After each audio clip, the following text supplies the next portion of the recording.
Minamadali na ng Transportation Department ang relocation sa mga pamilyang maapektuhan ng North-South Commuter Railway Project.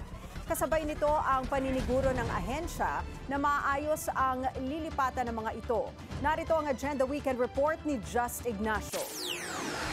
Nagsagawa ng inspeksyon ng Department of Transportation sa ginagawang relocation sites para sa mga residenteng maapektuhan ng North-South Commuter Railway Project.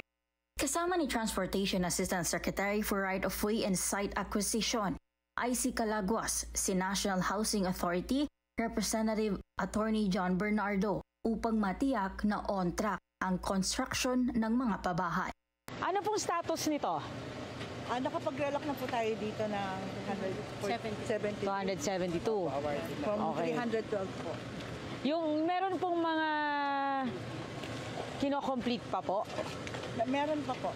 Bali, yung po kasing last natin na 121 po, ano na lang po yan, on repair na lang po kasi power and water. Kasi hindi po pwedeng ma-complete, ma'am, kung wala pong ticket. Opo, hinihintay lang po ng lipatan kasi po ninanakaw po kapag Tama po. Nitong Martes, sinabi naman ni DOTR Acting Secretary Giovanni Lopez na pinabibilis na nito ang konstruksyon ng mga relocation sites. Hi, hello po. Ma'am Shirley.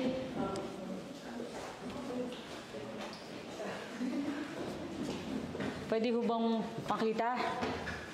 So, ang standard unit po is isang room. Yes po, isang room. Dapat din daw matiyak na kumpleto ito ng tubig, kuryente at iba pang basic necessities.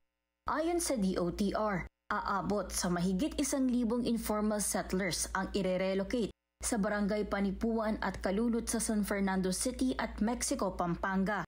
Nakatakda namang lumipat ang nasa 120 families sa Barangay Panipuan sa San Fernando sa November 15, habang nasa halos 300 pamilya naman ang susunod sa August 2026. Sa 2027 naman ang mga matitirang pamilya. Pinabibilis na rin ng DOTR ang relocation effort sa Angeles City, Pampanga para sa mahigit 600 pamilya.